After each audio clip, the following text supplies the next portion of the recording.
City news తెలుగుకి స్వాగతం. ఈనాటి వార్తా విశేషాలు. విపత్తుల వేళ ఎన్డీఆర్ఎఫ్ సిబ్బందిని చూస్తే ప్రజలు నిశ్చింతగా ఉంటారని కేంద్ర హోంమంత్రి అమిత్ షా తెలిపారు. ఎన్డీఆర్ఎఫ్ సేవలను ఇతర దేశాల నేతలు ప్రశంసించారని గుర్తు చేశారు. విజయవాడ సమీపంలోని కొండపావులూరులో నిర్వహించిన ఎన్డీఆర్ఎఫ్ ఆవిర్భావ వేడుకల్లో అమిత్ షా మాట్లాడారు. మోదీ చంద్రబాబు నాయకత్వంలో రాష్ట్రంలో మూడింతల ప్రగతి సాధిస్తాం. 6 నెలల్లో ఏపీకి 3 లక్షల కోట్ల విలువైన సహకారం అందించాం. విశాఖ ఉక్కుకి 11,440 కోట్లు ప్రకటించాం. ఆంధ్రుల ఆత్మ గౌరవంతో ముడిపడిన విశాఖ స్టీల్ ప్లాంట్ ని ముందుకు తీసుకువెళ్తాం. హడ్కో ద్వారా అమరావతికి 27,000 కోట్ల సాయం అందిస్తున్నాం. 2028 లోపు ఏపీ మొత్తం పోలవరం ద్వారా నీళ్లు పారిస్తాం. విశాఖ రైల్వే జోన్ కి కూడా పట్టాలెక్కించామని అమిత్ షా తెలిపారు.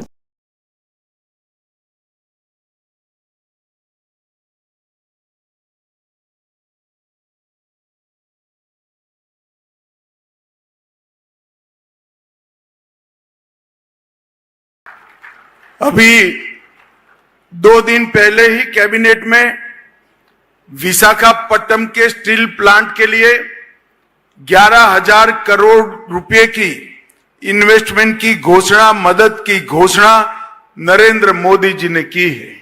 ఇంతకు ముందు 3 రోజుల క్రితమే కేబినెట్ లో తీసుకున్నటువంటి నిర్ణయం మాధ్యమంగా మన రాష్ట్రంలో ఉన్నటువంటి విశాఖ స్టీల్ ప్లాంట్ కి, వైజాగ్ స్టీల్ ప్లాంట్ కి 11,440 కోట్ల రూపాయల మేరకు సహాయాన్ని అంటే సపోర్ట్ ని ప్రకటించినటువంటి విషయం మనందరికీ తెలుసు. इसमें 11,000 करोड़ रुपए से ज्यादा महत्वपूर्ण ये है कि आंध्र का गौरव ऐसा विशाखापट्टनम स्टील प्लांट अब लंबे समय तक चलने वाला है, वो सुनिश्चित हो गया है. ఇక్కడ 11,000 కోట్ల రూపాయలు అనేది ప్రధానం కాదు. ఇక్కడ ఏదైతే ఆంధ్ర యొక్క ఆత్మ గౌరవంతో ఈ ప్లాంట్, వైజాగ్ స్టీల్ ప్లాంట్ ముడిపడి ఉన్నదో దాన్ని ముందుకు తీసుకుని వెళ్తూ మరింత అభివృద్ధి పదంలో నడిపించడం అనేది ఇది సునిశ్చితమైందని చెప్పి మీ అందరికీ కూడా తెలియజేస్తున్నాను. अमरावती राजधानी की जो कल्पना चंद्रबाबू जी ने की थी और मोदी जी ने जिसका भूमि पूजन किया था, वो पूरे अमरावती प्रोजेक्ट को एक प्रकार से दरकिनार किया था. मोदी जी ने ये 6 महीने में 27,000 करोड़ रुपया अमरावती प्रोजेक्ट के लिए हुडको और वर्ल्ड बैंक के माध्यम से देकर चंद्रबाबू नायडू जी की कल्पना की राजधानी बनाने का काम स्पीड से आगे बढ़ाने का काम किया है. ఏదైతే అమరావతిని రాజధానిగా అప్పట్లో ముఖ్యమంత్రిగా ఉన్నటువంటి చంద్రబాబు నాయుడు గారు నిర్ణయం చేశారో అది గడిచిన 5 సంవత్సరాల కాలంలో ఏ విపత్తు వచ్చినా ఎన్డీఆర్ఎఫ్ మొదట ఉంటుందని సీఎం చంద్రబాబు అన్నారు. జపాన్, నేపాల్, తుర్కియోలో ప్రకృతి విపత్తులు వచ్చినప్పుడు సేవలు అందించిందని ఆయన గుర్తు చేశారు. రాష్ట్ర యంత్రాంగం పరిష్కరించలేని సమస్యల్ని ఎన్డీఆర్ఎఫ్ పరిష్కరించిందని చెప్పారు. విజయవాడ సమీపంలోని కొండపావులూరులో నిర్వహించిన ఎన్డీఆర్ఎఫ్ ఆవిర్భావ వేడుకల్లో ఆయన మాట్లాడారు. ఈ కార్యక్రమంలో కేంద్ర హోంమంత్రి అమిత్ షా, డిప్యూటీ సీఎం పవన్ కళ్యాణ్ తో కలిసి చంద్రబాబు పాల్గొన్నారు. ఎన్డీఆర్ఎఫ్ పెట్టాలని బైఫర్కేషన్ లో పెట్టడం,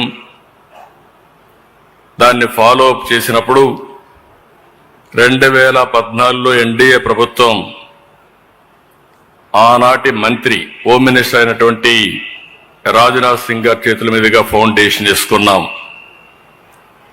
అదే మరి national institute of disaster management campus కి అయితే 2018 అప్పటి ఉపరాష్ట్రపతి వెంకయ్యనాయుడు గారి చేతుల మీదుగా శంకుస్థాపన చేసుకున్నాం.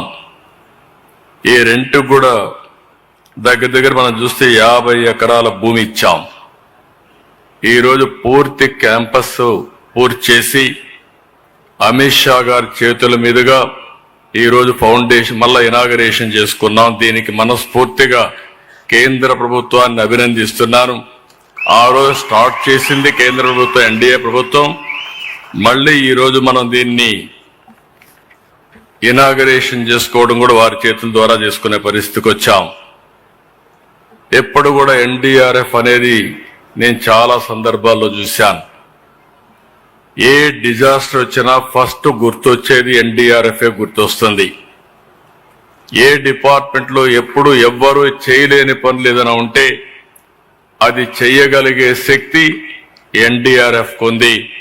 అది వాటర్లో కావచ్చు, ల్యాండ్ మీద కావచ్చు, లేకపోతే క్రిటికల్ జంక్చర్ లో ఫారెస్ట్ లో కావచ్చు, ఎక్కడైనా సరే సమర్థవంతంగా ఎదుర్కొంటున్నారు. కొన్ని లక్షల మంది ప్రాణాలు కాపాడారు. కొన్ని లక్షల మందిని ఈ యొక్క విపత్తు వచ్చినప్పుడు వాళ్ళు కాపాడే పరిస్థితికి వచ్చారు. మన దేశమే కాకుండా విదేశాల్లో విపత్తు వస్తే 2011 జపాన్ ట్రిపుల్ డిజాస్టర్ వచ్చినప్పుడు, 2015 నేపాల్లో డిజాస్టర్ వచ్చినప్పుడు, 2023 టర్కీ భూకంపం వచ్చినప్పుడు సేవలు అందించిన ఘనత ఈ ఎన్డీఆర్ఎఫ్కే దక్కిందని చెప్పి కూడా నేను మీకు తెలియజేస్తున్నా. నేను పర్సనల్ గా కూడా చూశాను, అన్ని చాలా సంక్షోభాలు చూశాను, కానీ ఉదుహుదు చూశాను, విజయవాడ ఫ్లడ్స్ చూశాను. ఎవ్వరూ రాష్ట్ర ప్రభుత్వంలో ఉండే అధికార యంత్రాంగం చేయలేని. గిరిజనులు సంఘటితంగా ఉంటూ నాయకత్వ లక్షణాలు పెంచుకోవాలని మాజీ ఉపరాష్ట్రపతి వెంకయ్యనాయుడు పిలుపునిచ్చారు. విజయవాడ తుమ్మలపల్లిలో నిర్వహించిన గిరిజన ఆదివాసీ సమ్మేళనంలో ఆయన పాల్గొన్నారు. గిరిజన ఉత్పత్తులకి ప్రభుత్వాలు ప్రాధాన్యత ఇవ్వాలని, వాటికి మార్కెటింగ్ సౌకర్యం కల్పించాలని కోరారు. ఆదివాసీల అభివృద్ధికి ప్రధాని మోదీ అనేక పథకాలు తెస్తున్నారని వెంకయ్యనాయుడు తెలిపారు. వాటిని సద్వినియోగం చేసుకునేలా అధికారులు మార్గనిర్దేశం చేయాలని చెప్పారు. తండాల్లో అక్షరాస్యత పెంపునకి పెద్దపీట వేయాలని అన్నారు. గిరిజనులు వారి స్వభాషతో పాటు తెలుగు, ఆంగ్లం నేర్చుకోవాలని పిలుపునిచ్చారు. ఈ అభివృద్ధి విషయంలో ఆదివాసీలకు చాలా నేర్పించాలి, వాళ్ళకేం తెలవదని చాలా మంది పట్టణాల్లో ఉండేవాళ్ళు అనుకుంటారు. అది కాదు, గిరిజనుల నుంచి నేర్చుకోవాల్సింది చాలా ఉంది. పట్టణాల్లో ఉండేవాళ్ళకి ఆదివాసీలంటే మూలవాసులని అర్థం. మూల మొదట్లో ఉండేవాళ్ళని. వారి జీవితం మన సనాతన విధానాలైన సత్యం, నైతిక విలువలు, నిరాడంబరతను ప్రతిబింబిస్తుంది. ఈ సనాతన ధర్మాన్ని పాటిస్తున్న వారిలో ప్రథములు ఆదివాసీలు, గిరిజనులు. వారి కళాఖండాలు, వారి హస్తకళలు ఎప్పటికీ ప్రత్యేకంగా ఉంటాయి. ఆ కళాఖండాలను, ఆ సాంస్కృతిక వారసత్వాన్ని, ఆ సంపదను కాపాడుకోవడం ప్రభుత్వాలు వాటికి ప్రాధాన్యత ఇవ్వాల్సినంత ఎంతో ఉందని చెప్తున్నాను. గిరిజనులు తయారు చేసే వాటికి సరైన మార్కెటింగ్ లేదు, సరైన సహకారం లేదు. మార్కెటింగ్ సౌకర్యాలు కల్పించాలి. మధ్య దళారుల యొక్క బారిన వాళ్ళు పడకుండా వాటిని నేరుగా అమ్ముకునేందుకు గిరిజన కార్పొరేషన్లు ఉన్నాయి. వాటిని మరింత పటిష్టం చేసి గిరిజనులకు గిట్టుబాటుగా న్యాయమైన, సహజమైన ధర వాళ్ళకు వచ్చేట్టుగా చూడడం అవుతుందో ప్రభుత్వం దానికి ప్రాధాన్యత ఇవ్వాలి. ఈ మధ్య చూశాను నేను, అరకులో కాఫీ అంటే దానికి ప్రత్యేకత ఉంది. ఒక అబ్బాయి అరకులో నుంచి అక్కడ పండే పంటను తీసుకొచ్చి విశాఖపట్నంలో ఒక చిన్న హోటల్ లాంటిది పెట్టాడు. ఎంఎస్సీ చదివి నేను వెళ్ళి ఆ హోటల్ ప్రారంభించా, తిన్నాను. నేను తిని దాన్ని ట్వీట్ చేశాను. నేను ట్వీట్ చేస్తే మళ్ళీ ఆంధ్రజ్యోతి వాళ్ళు, ఈనాడు వాళ్ళు మళ్ళీ దానికి ప్రాముఖ్యత ఇచ్చారు. మళ్ళీ అక్కడి నుంచి నిదానంగా అది బీబీసీ దాకా వెళ్ళింది. బీబీసీ వాడు కూడా దాని గురించి పేర్కొన్నాడు. గిరిజనులు కూడా సంఘటితం కావాలి. అమ్మ భాష కళ్ళ లాంటిది. టీడీపీ సభ్యత్వాలు కోటి చేయించిన ఘనత మంత్రి నారా లోకేష్ కి దక్కుతుందని మాజీ ఎమ్మెల్యే ఎస్వీఎన్ఎస్ వర్మ తెలియజేశారు.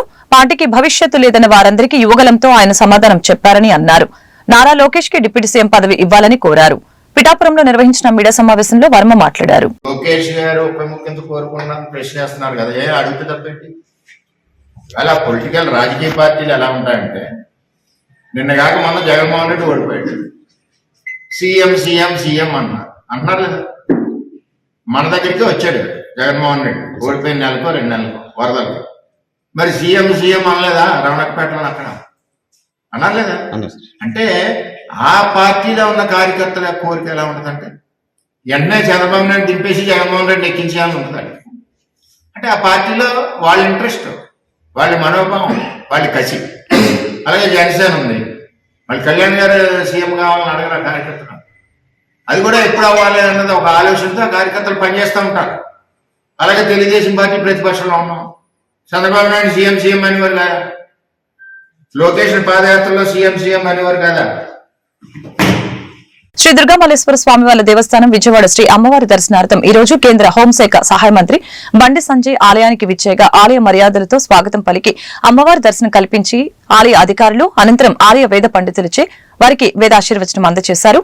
అమ్మవారి శేషవస్త్రం, ప్రసాదం, చిత్రపటం అందజేసిన ఆలయ అధికారులు.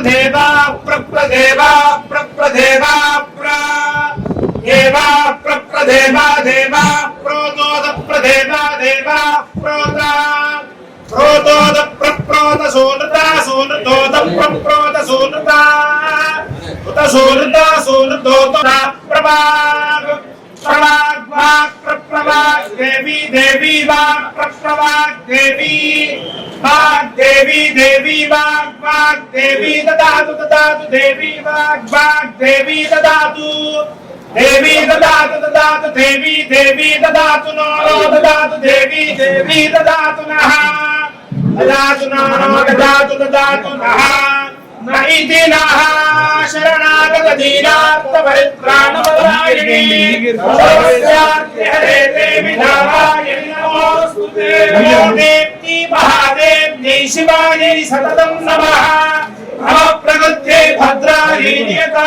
प्रणतास्मदां शतमानं भवति पुरुषस्येन्द्रिय आयुष्येस्तु पुनर्दर्शन प्राप्तिरस्तु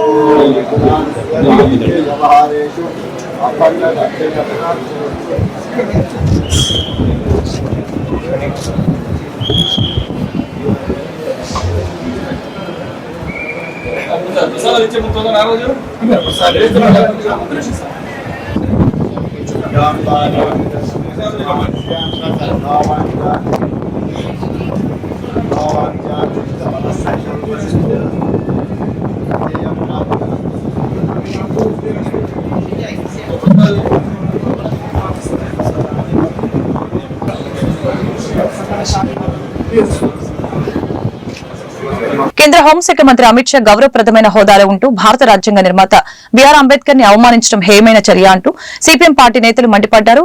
ఎన్టీఆర్ జిల్లా జగ్గైపేటలో ఆయన విజయవాడ పర్యటనను వ్యతిరేకిస్తూ సిపిఎం పార్టీ ఆధ్వర్యంలో ఎన్టీఆర్ కూడలిలో ఆదివారం నిరసన తెలుపుతూ ఆయన పర్యటనకి వ్యతిరేకంగా నినాదాలు చేశారు.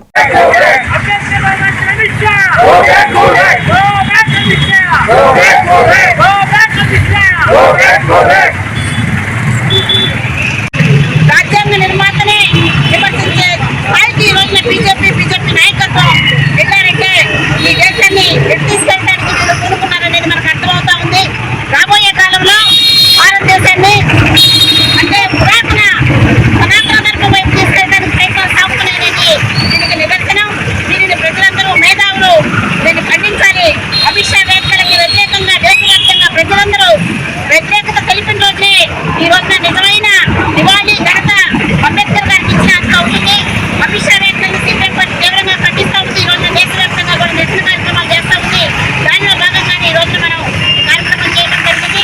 రాబోయే కాలంలో బీజేపీ మతోన్మాదానికి వ్యతిరేకంగా ప్రజలందరూ సమైక్యంగా కలిసికట్టుగా పనిచేయాలి. బీజేపీ మతోన్మాద తీవ్రవాదాన్ని వ్యతిరేకించాలి. దాన్ని తీసుకొచ్చాలని చెప్పేసి సిపిఎం పార్టీ కోరుతాం. ఎన్టీఆర్ జిల్లా జగ్గైపేట వైఎస్సార్ కాంగ్రెస్ పార్టీ కార్యాలయంలో ఉచిత కరెంటుపై నియోజకవర్గ ఇన్ఛార్జి తన్నీరు నాగేశ్వరరావు మీడియాతో మాట్లాడారు. ఈ సందర్భంగా ఆయన మాట్లాడుతూ 9 గంటల ఉచిత విద్యుత్ 1 గంట తగ్గించి 8 గంటలకి కుదించి మరలా 1 గంట తగ్గించి 7 గంటలు మాత్రమే ఇస్తూ రైతుల్ని మోసం చేసిందని చెప్పారు. 9 గంటల కరెంటు ఉచిత కరెంటు ఇవ్వకపోతే రైతులు వేసుకునే పంట వరి, మొక్కజొన్న, మిర్చి ఎండిపోతాయని చెప్పారు. తప్పక రైతుల్ని దృష్టిలో పెట్టుకుని యథావిధిగా 9 గంటల ఉచిత కరెంటు ఇవ్వాలని ప్రభుత్వాన్ని డిమాండ్ చేయడం జరిగింది. కార్యక్రమంలో హైకోర్టు అడ్వకేట్ వేముల బేబీరాణి, పట్టణ పార్టీ అధ్యక్షులు వట్టెం మనోహర్, పట్టణ మాజీ మహిళా సమైక్య అధ్యక్షురాలు షేక్ మురియాబేగం, కనకదుర్గమ్మ అమ్మవారి దేవస్థాన డైరెక్టర్ నంబూరి రవి తదితరులు పాల్గొన్నారు. ఎన్నికల ముందు మేము అధికారంలోకి వస్తే 9 గంటలు ఉచిత విద్యుత్ ఇస్తాము, నాణ్యమైన విద్యుత్ ఇస్తాము. అలానే గతంలో మోటార్లు కాలిపోయాయి.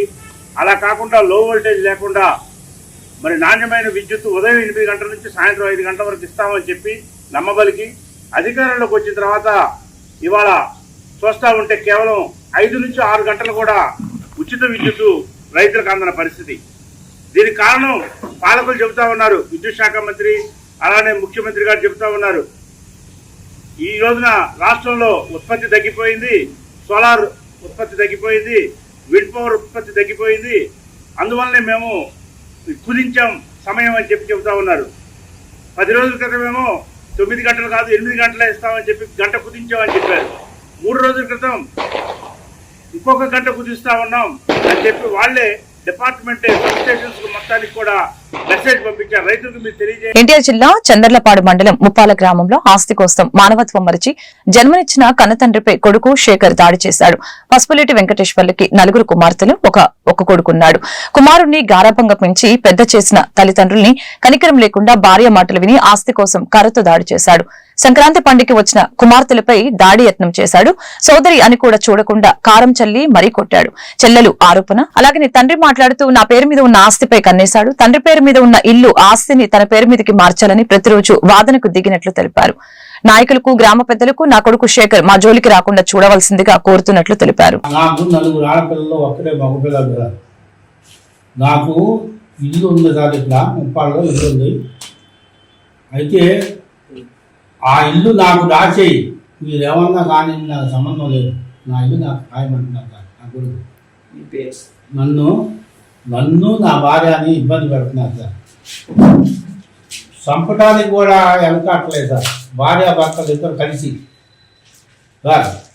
అతను క్రితంలో ఎక్కడో నందిగంలో ఉండి అద్దెంట్లో ఉండి పని చేసుకుంటా, నానా నేను అద్దెంట్లో ఉండలేను, పైన చిన్న రూప్ వేసుకుంటానంటే వేసుకోమన్నా సార్. పైన నా బిల్డింగ్ మీద ఈరోజు నాకు 10 లక్షలు అయినాయి. ఆ పైన వేసుకుంటే మీరిద్దరు వెళ్ళిపోండి, మీరు ఖాళీ చేసి వెళ్ళాలి అని చంపడానికి ప్రయత్నం చేస్తాను సార్. నన్ను నా భార్య అని తల పగలగొట్టాడు సార్ క్రితంలో. నేను ఇక్కడ లేదు సార్, మైలవరంలో ఆర్టీసీ బస్ స్టాండ్ ఎదురుకుంటా బైక్ స్టాండ్లో వర్క్ చేస్తున్నాను సార్. నైట్ వర్క్ 3 నెలలు బట్టి నేను లేని సమయం చూసి నా భార్యని కొంచెం చంపటానికి చూశాడు సార్. తలకాయ పగిలిపోయింది. ముప్పాళ్ళ గ్రామం సార్. నా కొడుకు డాక్టర్ పెట్టి రాత్రి కొట్టాడు సార్ నన్ను. ఏడు ఇదిపోయింది సార్. ఓరు ఊడిపోయింది సార్. 2 కాలుది 7 పసుపుదేటి వెంకటేశ్వరరావు. నా కొడుకు పేరు పసుపుదేటి శేఖర్ బాబు. అతని భార్య పేరు నాగమణినా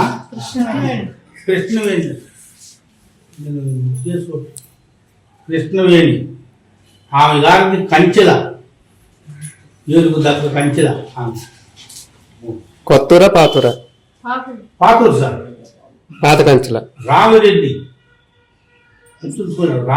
అంట వాళ్ళు. మరి మిమ్మల్ని గోల్డ్ తీసేస్తే మీరు పోలీసులు చెప్పారా? లేదు సార్, కట్టించుకున్నప్పుడు పోలీసు వారు వచ్చారు సార్ అక్కడికి. ముప్పాళ్ళ గ్రామం అండి.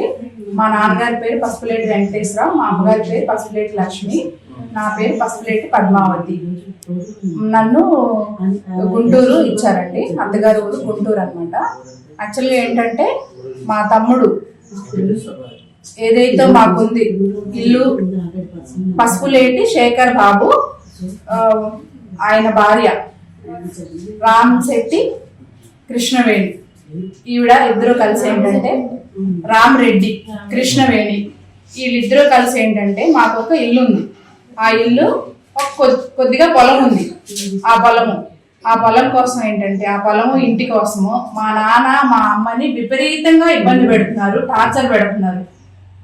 గత 3 నెలల నుంచి ఇంకా ఎక్కువ చేశారు. ఇది వరకు కన్నా గత 3 నెలల నుంచి ఇబ్బంది మీద ఇబ్బంది పెడుతున్నారు. మేము ఉద్యోగరీత్యా హైదరాబాద్ లో ఉంటాము.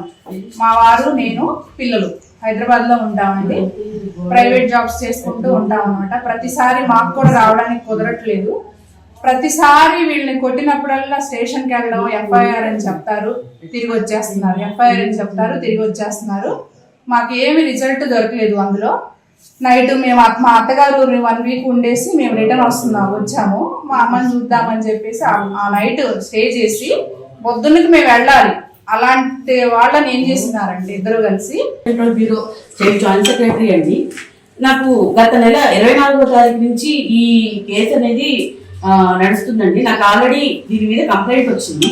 పసుపులేటి వెంకటేశ్వర గారు, పసుపులేటి లక్ష్మి అనేవారు పసుపులేటి శేఖర్ బాబు మీద కంప్లైంట్ ఇచ్చున్నారండి. సిపి గారి దగ్గర నుంచి ఆల్రెడీ చంద్రలపాడు PS కి రిఫర్ చేశారు. అక్కడ ఆమె మీద దాడి జరిగితే అది మాత్రం ఎఫ్ఐఆర్ చేశారండి. మళ్ళీ నిన్న నైట్ మాత్రం దాడి జరిగిందండి. నైట్ మళ్ళీ నాకు వాళ్ళు ఫోన్ ద్వారా కంప్లైంట్ చేయడం జరిగిందండి. జరిగితే నేను ఆల్రెడీ వాళ్ళకి మీరు సారీ, మీరు కంగారు పడద్దు, డిపార్ట్మెంట్ వాళ్ళకి ఫోన్ చేయండి అని చెప్పి వాళ్ళకి ధైర్యం చెప్పడం జరిగిందండి. గతంలో కూడా ఇలా జరిగితే ఎస్ఐ గారితో మాట్లాడటం జరిగిందండి, సీసీ కెమెరాల గురించి, ఆస్తి గురించి. తర్వాత ఏసీపీ తిలక్ గారి దగ్గర కూడా వెళ్ళడం జరిగిందండి. సార్ అతను సీనియర్ సిటిజన్, మీరు ఏదో సర్ది చెప్పి బయటికి పంపించండి సార్ అంటే. కీర్తిశేషులు ప్రభావతి చలసాని చౌదరి రాయన్ జ్ఞాపకార్థంగా రోటరీ క్లబ్ ఆఫ్ గుడివాడ వారి సహకారంతో డాక్టర్ పినమనేని సిద్ధార్థ మెడికల్ కాలేజీ మరియు హాస్పిటల్ వారిచే ఉచిత మెగా మెడికల్ క్యాంప్ ని గుడివాడ ప్రభావతి గార్డెన్స్, కోతిబొమ్మ సెంటర్, పామూరు రోడ్లో ఉచితంగా మెడికల్ క్యాంపు నిర్వహించారు.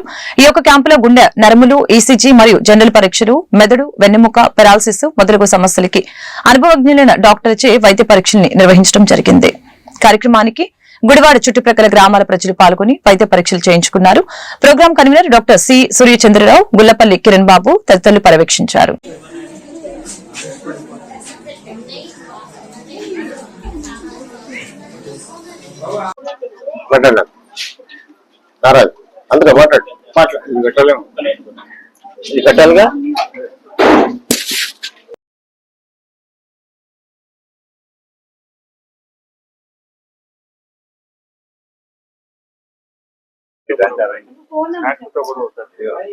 రండి కిరణ్ గారు.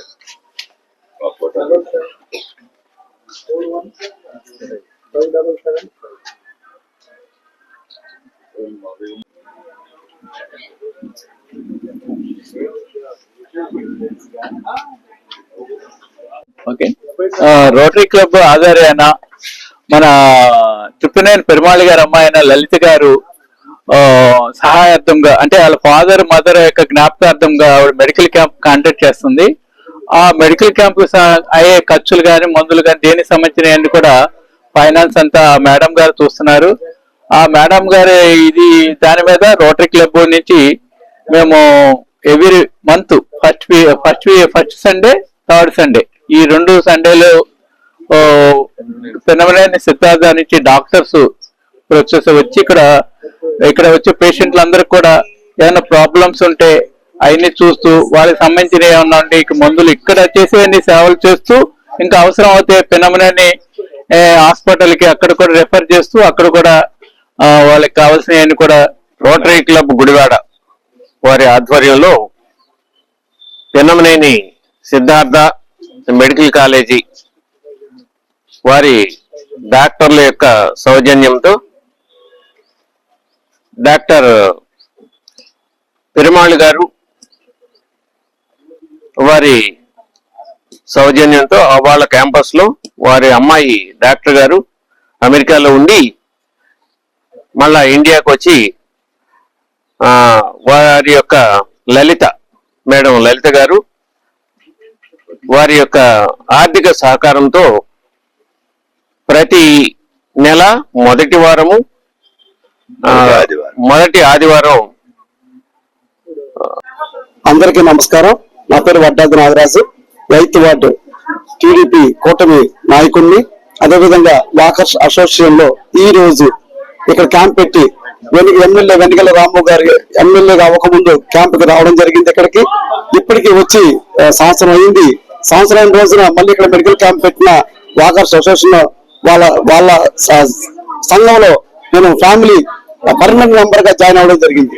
వీరి యొక్క సేవా కార్యక్రమాలు నచ్చి నా మనసు మెచ్చి ఇలాంటి కార్యక్రమాలకి ముందుండాలని ఆశించి రాము గారు ఎన్టీ రామారావు గారి వర్ధంతి సందర్భంగా అక్కడ ఉన్న వర్కర్స్ కి నూతన వస్త్రాలు బహుకరించాం.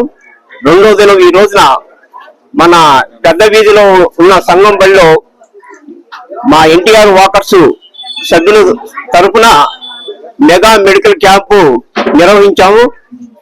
ఇక్కడ సహకరించిన వడ్డాది నాగరాజు గారు, పాండు గారు, అప్పారావు గారు మొదలగు ప్రముఖమైన వ్యక్తులు, టీడీపీ నాయకులు ఈ యొక్క కార్యక్రమానికి చేయూతనిచ్చి నన్ను అన్ని విధాలా సహకరించారు. వారందరికీ ధన్యవాదాలు తెలుపుతూ ఈ విధంగా మా యొక్క వాకర్స్ క్లబ్ సర్వేజన సుఖభవంతు ఈ రోజు మా ఎన్టీఆర్ స్టేడియం వాకర్స్ క్లబ్ ఆధ్వర్యంలో సంఘం బడియందు పెద్ద వీధిలో ఉచిత మెగా మెడికల్ క్యాంప్ నిర్వహిస్తున్నాం. దీనికి Manipal super speciality hospital Vijayawada వారి వైద్య బృందం నుంచి ఉచితంగా బీపీ, షుగర్, గుండె పరీక్షలైన ఈసీజీ, టుడి ఎకో మరియు కంటి పరీక్షలు నిర్వహించి అవసరమైన వారికి ఉచితంగా మందులు పంపిణీ చేస్తున్నాం. మరియు రాయితీ పోను కేవలం 300 రూపాయలకే నాణ్యమైన మన్నికైన కళ్ళజోళ్లు కూడా పంపిణీ చేయబడుతున్నాయి. ఈ సదవకాశాన్ని గుడివాడ 7వ వార్డు, 8వ వార్డు, 6వ వార్డు, 9వ వార్డు ప్రజలందరూ కూడా సద్వినియోగపరచుకోవాల్సిందిగా విజ్ఞప్తి చేస్తున్నాం. గతంలో కూడా గత 4 సంవత్సరాల నుంచి ఇదే ప్రాంతంలో ప్రతి జనవరి నెలలోనూ మెగా క్యాంపును నిర్వహిస్తున్నాం. పార్లమెంట్ లో రాజ్యాంగ నిర్మాత డాక్టర్ బిఆర్ అంబేద్కర్ ని అవమానిస్తూ ప్రసంగించిన కేంద్ర హోంమంత్రి అమిత్ షా తక్షణమే రాజీనామా చేసి దేశ ప్రజలకి క్షమాపణ చెప్పాలని సిపిఎం పార్టీ డిమాండ్ చేసింది. ముడివాడలోని నెహ్రూ చౌక్ సెంటర్ లో ఆదివారం వామపక్షాల ఆధ్వర్యంలో ధర్నా కార్యక్రమాన్ని నిర్వహించడం జరిగింది. అంబేద్కర్ రాసిన రాజ్యాంగాన్ని పార్లమెంట్ లో తూట్లు పొడిచే విధంగా అమిత్ షా వ్యాఖ్యలు ఉన్నాయని మండిపడ్డారు. కార్యక్రమంలో సిపిఐ నాయకులు సత్యనారాయణ, సురేష్, సిపిఎం నాయకులు ఆరుకొండ, కె లక్ష్మణరావు, అరుణ తదితరులు పాల్గొన్నారు.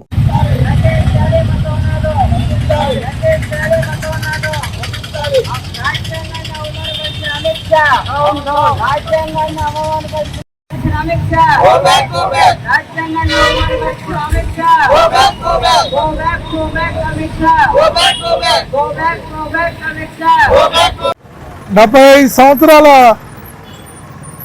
రాజ్యాంగం రాసిన సందర్భంలో పార్లమెంట్లో చర్చ సందర్భంలో అమిత్ షా పదే అంబేద్కర్ని తలుస్తూ ఉంటారు. అంబేద్కర్ని తలిసే బదులు దేవుని తలిస్తే పుణ్యం వస్తుందనే పద్ధతిలో ఆ రోజు పార్లమెంట్లో అమిత్ షా గారు మాట్లాడటం జరిగింది.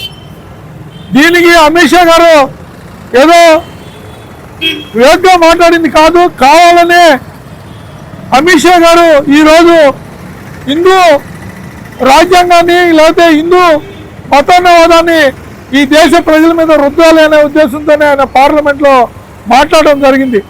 దానికి దేశవ్యాప్తంగా నిరసన కార్యక్రమాలు జరిగినాయి.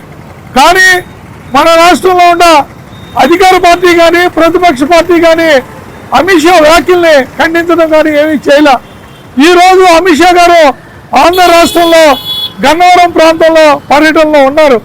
కాబట్టి ఈరోజు రాష్ట్ర వ్యాప్తంగా వామపక్ష పార్టీలు 7 వామపక్ష పార్టీలు రాష్ట్రంలో ఈరోజు అమిత్ షా గారు ఆంధ్ర రాష్ట్రంలో పర్యటనకు వచ్చున్నారు.